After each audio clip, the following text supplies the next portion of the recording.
You're listening to the Ordinary Vegan Podcast, where we teach you everything you need to know about adopting a plant-based diet full or part-time. Our goal is to empower you to live a long and healthy life. You can find today's show at ordinaryvegan.net or on iTunes. If you have any questions, please send an email to questions@ordinaryvegan.net. Hello, friends, and welcome to my new labor of love and podcast number 10.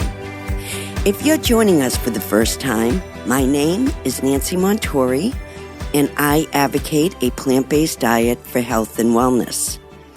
A plant-based diet is centered on whole or minimally refined plants.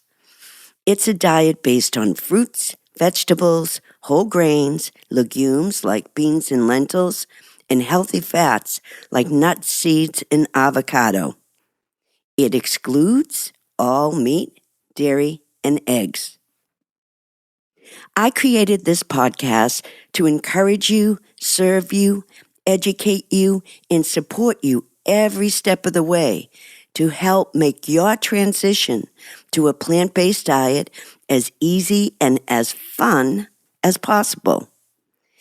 If you're listening to Ordinary Vegans podcast for the first time, I recommend you listen to my first podcast called Getting Started on a Plant-Based Diet. You can find all of Ordinary Vegans podcasts on iTunes. Just search for Ordinary Vegan, or on my website, ordinaryvegan.net/playlist.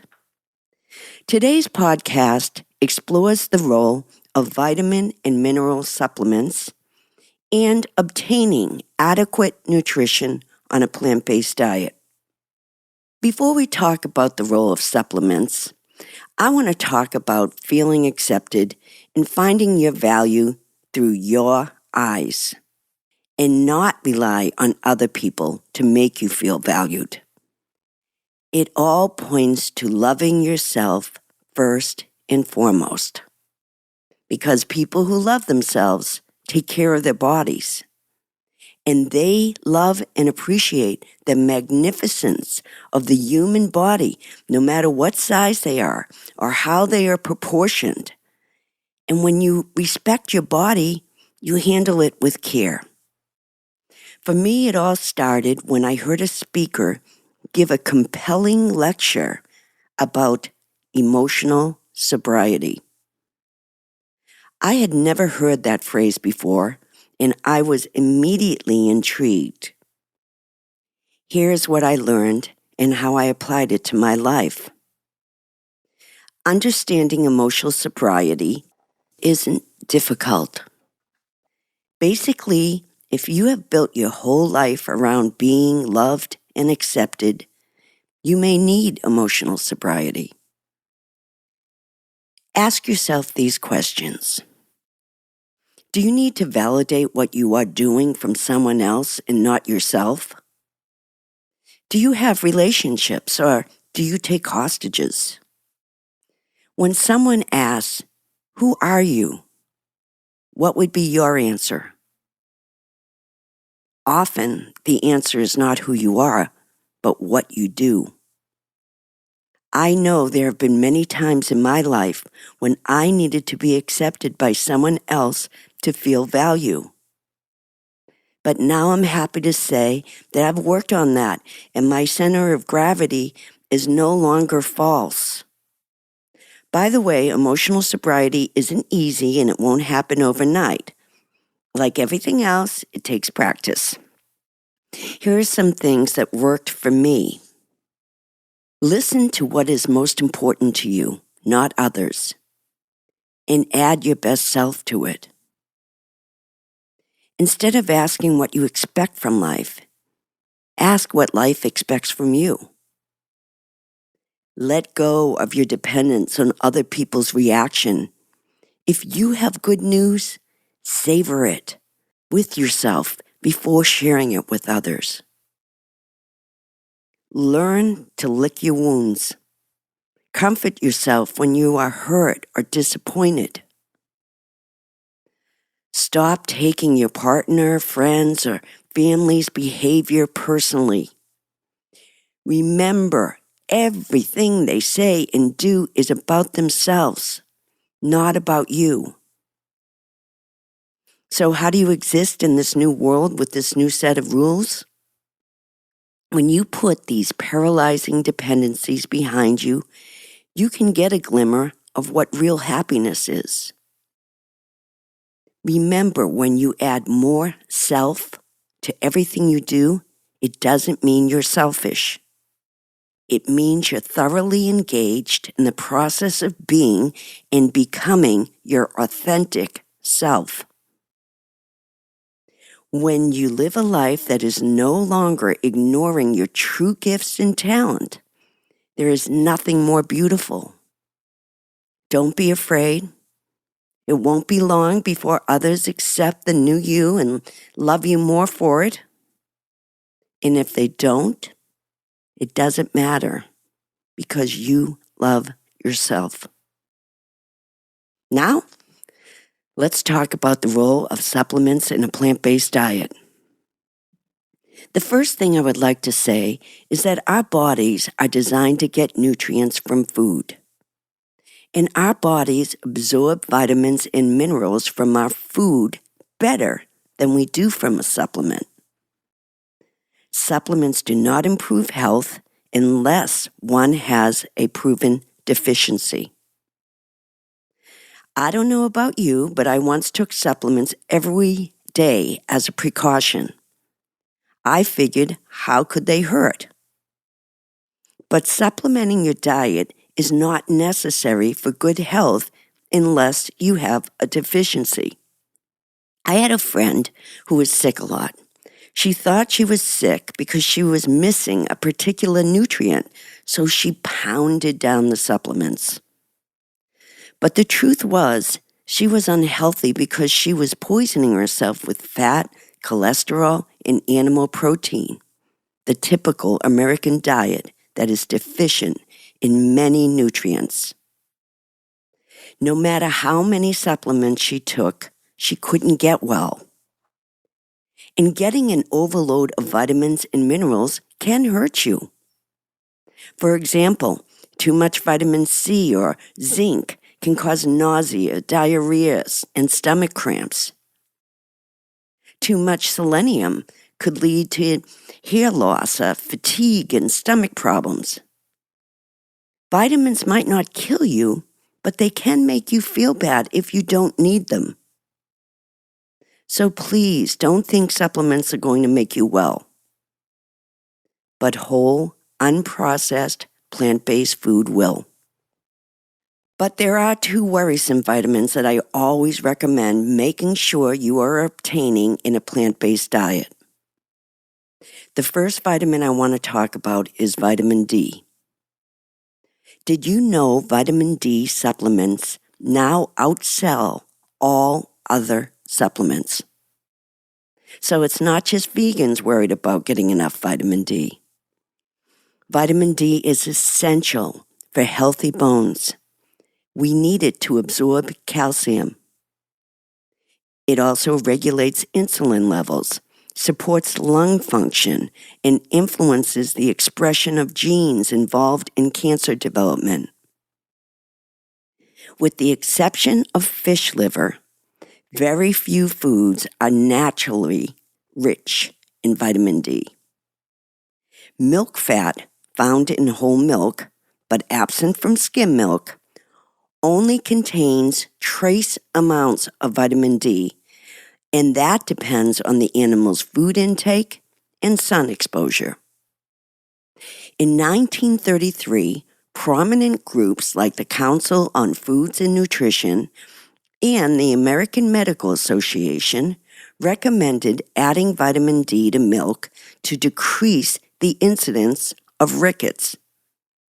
This was called fortification. Milk producers fortify milk by adding an oily mixture of A and D to liquid milk prior to homogenizing. So milk has vitamin D because it is fortified. It is not a natural consequence. You can also buy fortified non-dairy milk without the fat, antibiotics, and the protein casein, which Dr. T. Colin Campbell called the most relevant cancer promoter found in the last 50 years. The most natural way to get vitamin D is by exposing your bare skin to sunlight. 15 minutes a day, several days a week. You don't need to tan or burn your skin to get vitamin D. Human skin can make large amounts of vitamin D when the skin is exposed to the sun without sunblock or protective clothing. So, what is the best time of day to absorb vitamin D? Opinions vary, and it depends on where you live. But a major study was done by researchers at the Department of Radiation Biology at the Institute of Cancer in Norway. They concluded that brief solar exposures around noon, when wavelengths are shorter and strike at a more indirect angle, should be recommended for vitamin D exposure, rather than long solar exposure in the morning and afternoon. The length of exposure recommended is roughly 10 to 15 minutes on the face and arms several times a week. They concluded this should be safe for most skin types at most latitudes. But if you are unable to expose your skin to the sun for 15 minutes a day, several days a week, you may want to take a vitamin D supplement every day, especially in the winter.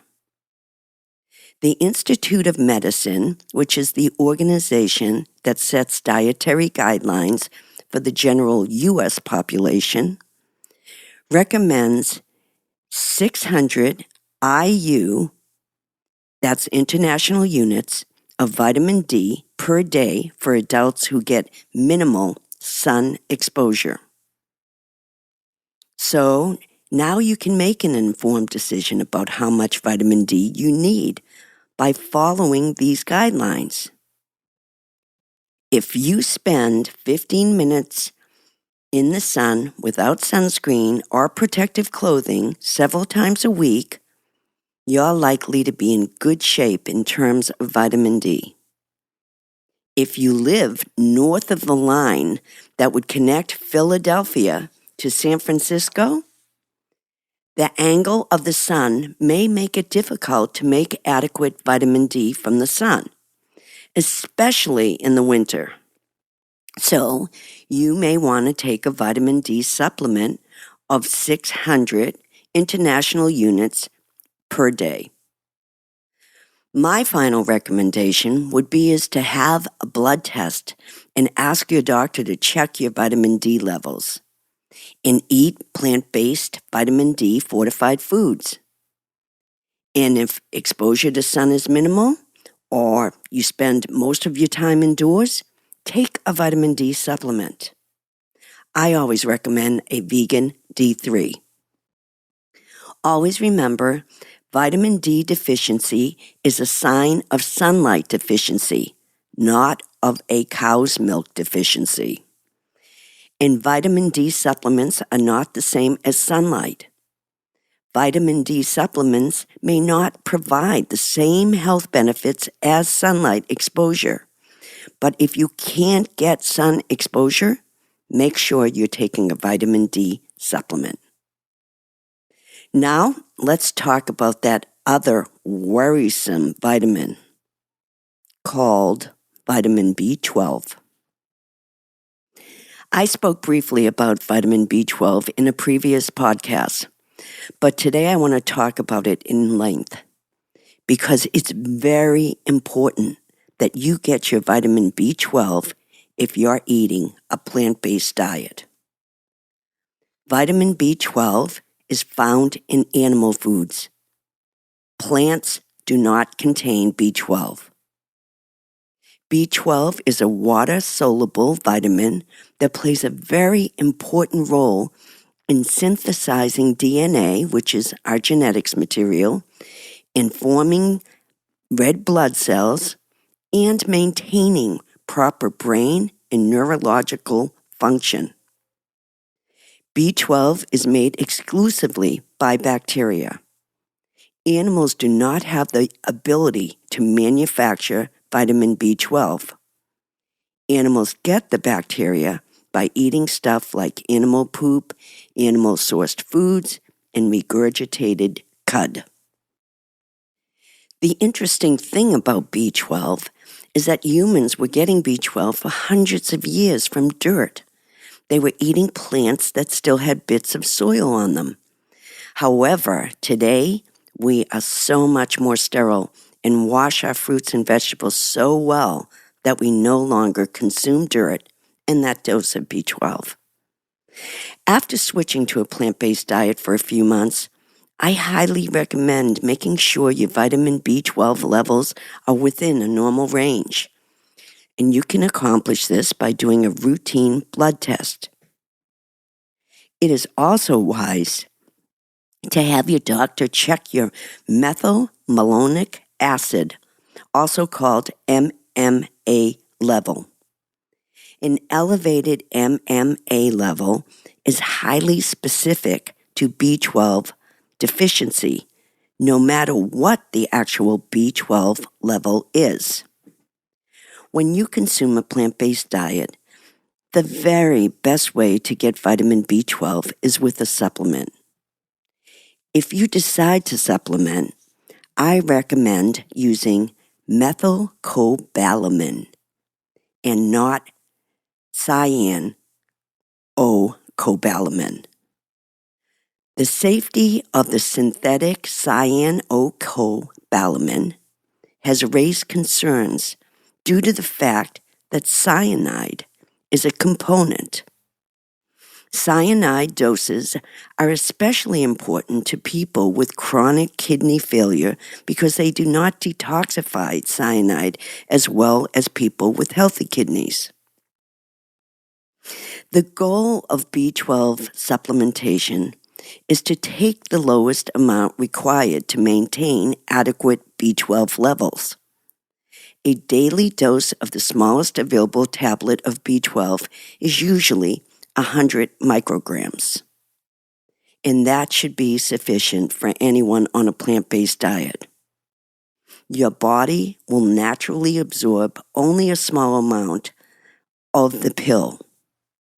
For any of you with existing deficiencies or problems with absorption, you may need significantly higher doses. Please have routine blood tests to check your levels and discuss this with your doctor.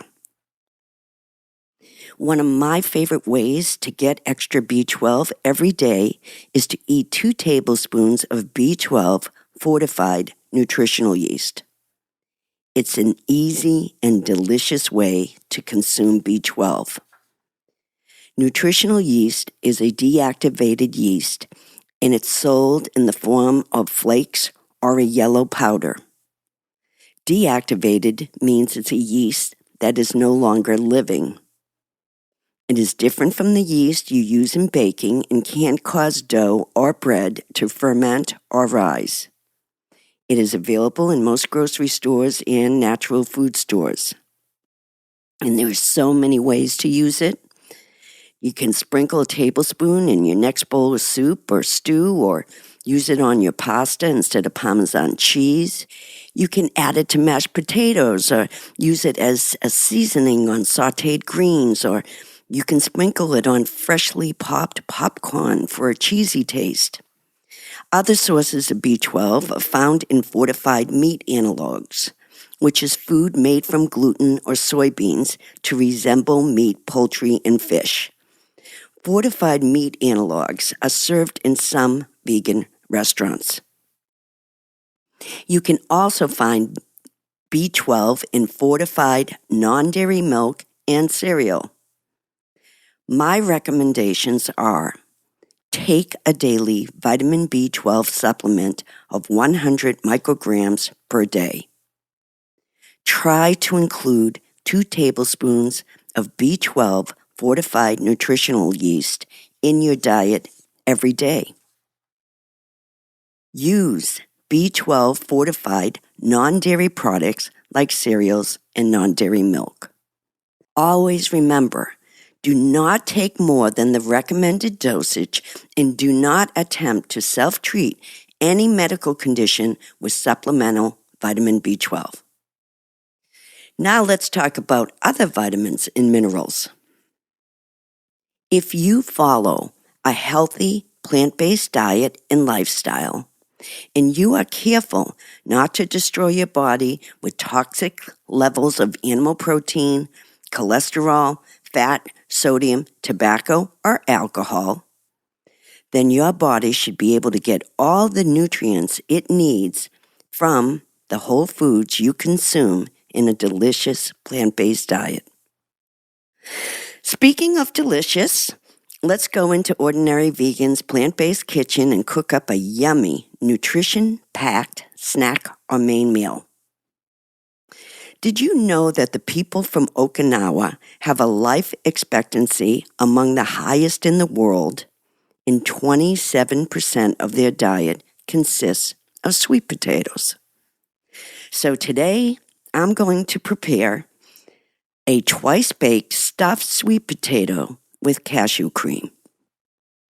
Angie, one of our Ordinary Vegan community members, said this on my blog about this recipe. Made this for dinner last night.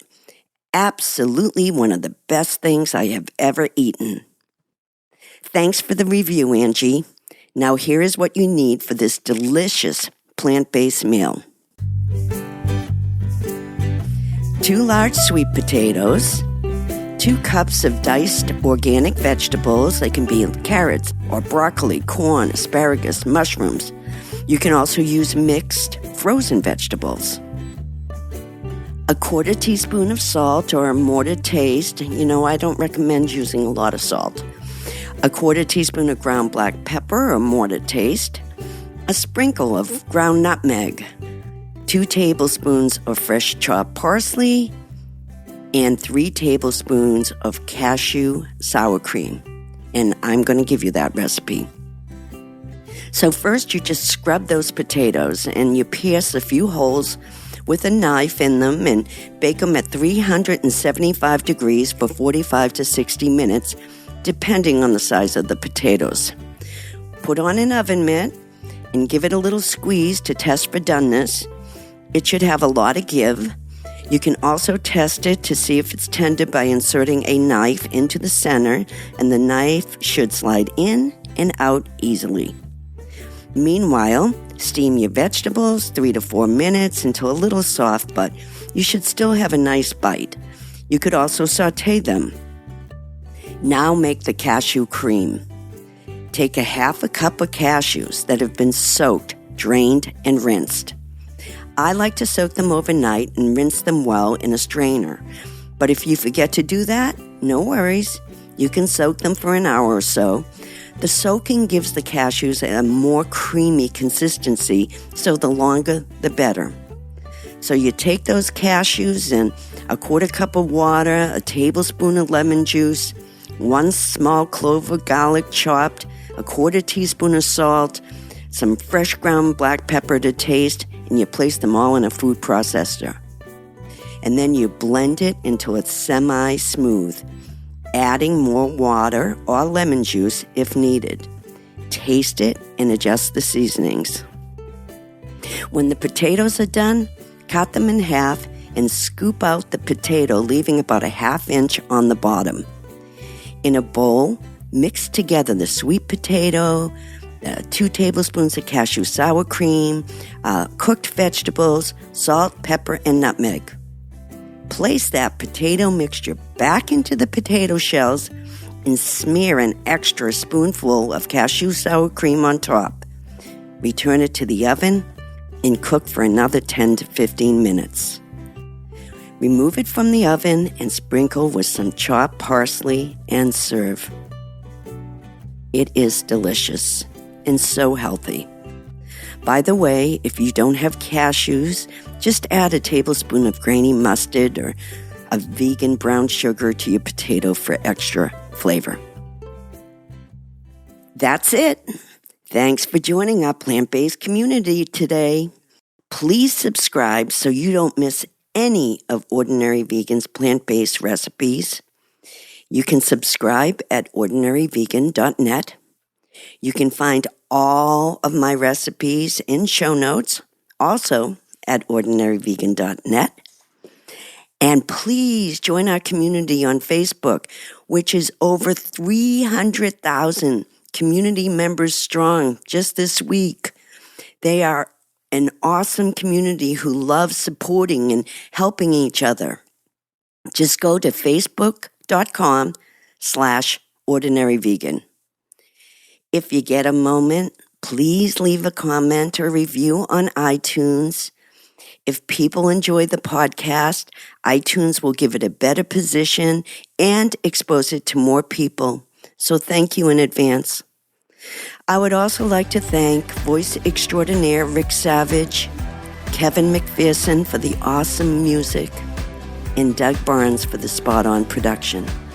Till next time. Thanks for joining our plant-based community today. Together, we can accomplish great things. Please subscribe so you don't miss any of Ordinary Vegan's recipes and plant-based tips. If you have any questions or feedback, email us at questions@ordinaryvegan.net. Until next time.